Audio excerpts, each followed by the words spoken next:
अफगानिस्तान की राजधानी काबुल में नशा मुक्ति उपचार केंद्र पर पाकिस्तान के हवाई हमले में 408 लोगों की मौत हो गई। 265 लोग घायल भी हुए हैं।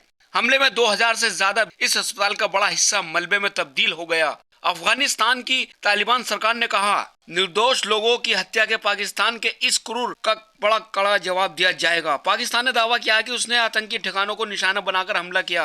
पाकिस्तान की ओर से सोमवार रात के इस हमले में बाद ओमिद अस्पताल में एक के बाद एक कई जोरदार धमाके हुए। बचाव दल ने आग पर काबू पाने के बाद मलबे में दबे शवों व घायलों को निकाला।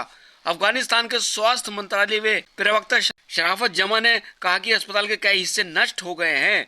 अफगान सरकार के प्रवक्ता जबीहुल्लाह मुजाहिद ने इस हमले को मानवता के खिलाफ अपराध बताया।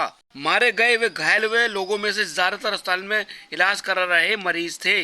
भारत ने पाकिस्तान के हमले की कड़ी निंदा की है। विदेश मंत्रालय ने इसे कायरतापूर्ण करार दिया है। विदेश मंत्रालय ने कहा, भारत काबुल के अस्पताल पर पाकिस्तान के बर्बर हवाई हमले की स्पष्ट रूप से निंदा करता है। इसमें बड़ी संख्या में नागरिकों की जान गई है, जिसे किसी भी तरह सैन्य लक्ष्य के रूप में उचित नहीं ठहराया जा सकता। इसराइल ने सोमवार को रात भर किए हमलों में ईरान के शीर्ष सुरक्षा अधिकारी अली राजीजानी और रिवोल्यूशनरी गार्ड के वासिदत मिलिशिया के प्रमुख जनरल गुलाम रजा सुलेमानी को मार गिराने का दावा किया है।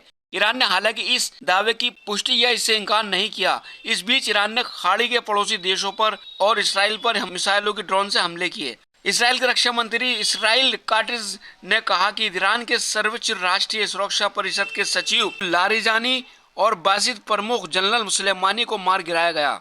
ईरान के सर्वोच्च नेता आयतुल्लाह खामेनी की मौत के बाद लारिजानी ही कमान संभाले हुए थे। ईरानी संसद के पूर्व अध्यक्ष लारिजानी का अमेरिका के साथ परमाणु वार्ता में रणनीति पर खामेनी के वरिष्ठ नीति सलाहकार के रूप में नियुक्त किया गया था।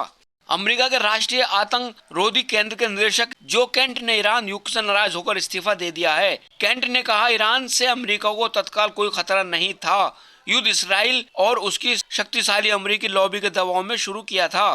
केंट राष्ट्रीय खुफिया निदेशक तुलसी गबार्ड के करीबी हैं। गबार्ड ने भी चुप्पी साध रखी है।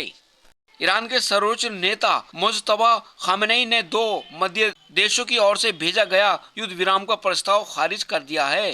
खामेनी ने कहा, अमेरिका इसराइल से हर हाल में बदला लेंगे, किसी को बख्शेंगे नहीं। दोस्तों, आज बस इतना ही। बाकी फिर लेकर आते हैं आपके लिए नई नई ताजी खबरें।